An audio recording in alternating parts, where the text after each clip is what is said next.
Hey guys, welcome back to Bible Fun with the Nuns. Today we're studying Isaiah chapter 19 and 20. Let's get started. All right, we had a lot of fun with these chapters actually. So first of all, let's remember Israel's relationship with Egypt. What do y'all remember about Israel and Egypt? They weren't friends. Okay. Yeah. So God in Exodus delivered them from Egypt, who enslaved them for like 400 years. Okay, and that's Yeah. what I thought of first, but I forgot. Remember our old brother who was like, he had the coat of many colors. And Joseph? Yes. Remember his brother sold him into slavery. Where did he go to live? Egypt. Okay, so the whole reason the Israelites were in Egypt is because at first it was a good place to them. Remember Joseph was like made second under the guy in charge, like Pharaoh, I guess. And remember, famine came upon Israel, and the Israelites, because Joseph had his dreams, the king had the dreams, they stored up all this food for the famine, and people were coming to them and paying and giving everything to Egypt in order to get their food, which I wonder like how much of a role that played in Egypt's wealth, because I mean they had all the food. Right. And remember, the brothers came back. They thought Joseph was dead. And they come back and they find out that it is Joseph. And it's like this epic soap opera moment. And Joseph's like, hey, go get dad. Go get my brother. His like blood brother, Benjamin. Go get everybody and y'all come move here and live in Egypt with me. And so they were given this land and they were protected. And so Egypt really started out as like a positive place, a good place for the Israelites. But what happened? They went to they captured them. They made them slaves. And then the leadership in Egypt was really worried because what? Remember God's promise to Abraham about his descendants? They were having lots of babies and they were growing and growing. Too many people. Yes, they were threatened. Their power was threatened, right? And so they made Israel their slaves. They started mistreating them because of they were afraid of the power that they could have against them. So we remember that at one time Egypt is one of the greatest world powers in the ancient world. But by this day in Isaiah chapters 19 and 20, Egypt is not as powerful as it used to be. It's still a big guy compared to smaller countries, but they are afraid of Assyria, who's coming in and taking over. It is a real threat to them. So, Jax, you take it away. I know your takeaway comes from this area. Yeah. So kind of one of the biggest things that I saw right here was verse 18. I'm gonna just read it. It said, "On that day, 5 cities in the land of Egypt will speak the language of Canaan and swear loyalty to the Lord of armies." So just pause right there real quick. That reminds me of somewhere in the Bible it says that one day every knee will bow and every tongue will confess. And so these people who enslaved God's chosen people and who hated God because of them, they're now having to submit to God for being the one true God. And then we kind of see a little bit more of this in part B. It says, one of the cities will be called the City of the Sun. And so this is just a really interesting part because like looking at it with face value, it's kind of like just right there and it doesn't seem super important. But then you got to take a look into Egypt's culture. And so they're polytheistic, meaning that they have a God for literally almost everything. But their highest God is the sun god, who they call Ra, obviously because Egypt, the desert, so like the sun is kind of important because it's hot there.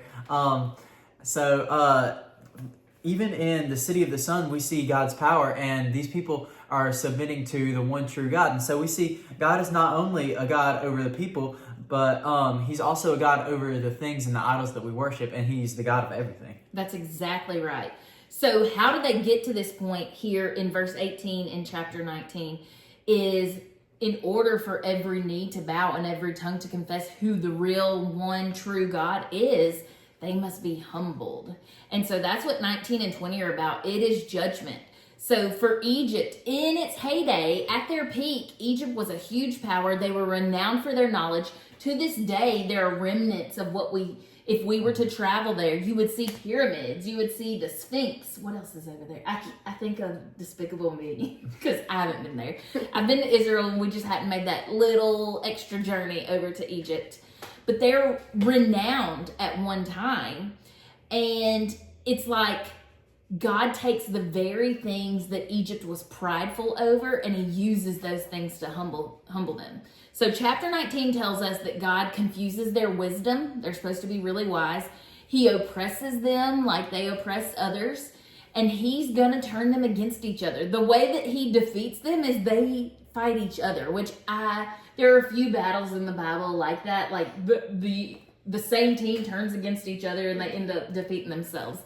And so that's what happens to Egypt. A consistent message that we're seeing in the book of Isaiah that I don't want us to miss is that God hates human pride. He will not tolerate it.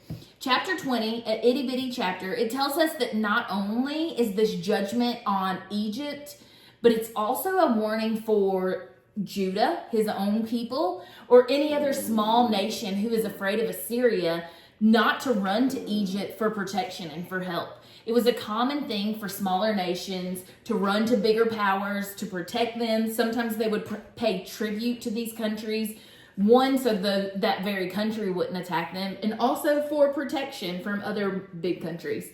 But God is telling them, don't run to Egypt for protection, because Egypt is not going to be able to protect itself.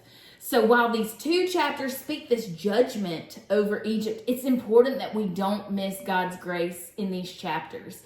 So starting with verse 18 where Jack started, we see the script flipped. We see Egypt. We see even Assyria bowing before God and worshiping him, which is like, how in the world did we get here? And it's through this humbling. We get such a good look at God's intentions through the Old Testament. Jax, could you read 18 through 22 real quick? Mm-hmm. On that day, the 5 cities in the land of Egypt will speak the language of Canaan and swear loyalty to the Lord of armies. One of these cities will be called the City of the Sun. On that day, there will be an altar to the Lord in the center of the land of Egypt. And Egypt. Mm-hmm. Sorry. And a pillar to the Lord near her border. It will be a sign and witness to the Lord of armies in the land of Egypt. When they cry out to the Lord because of their oppressors, he will send them a savior and a leader, and he will rescue them. Who's that? Jesus. Bam. Okay, keep going. The Lord will make himself known to Egypt, and Egypt will know the Lord on that day. They will offer sacrifices and offerings. They will make vows to the Lord and fulfill them. The Lord will strike Egypt, striking and healing. Then they will turn on the Lord, and he will be receptive to their prayers and heal them. You have contacts in? Yeah. Okay, can you read the last couple, this to the end? 23? Uh-huh. All right. In that day there will be a highway from Egypt to Assyria, and Assyria will come into Egypt, and Egypt into Assyria. And the Egyptians will worship the Assyrians. Wow, worship with the Assyrians. Same thing.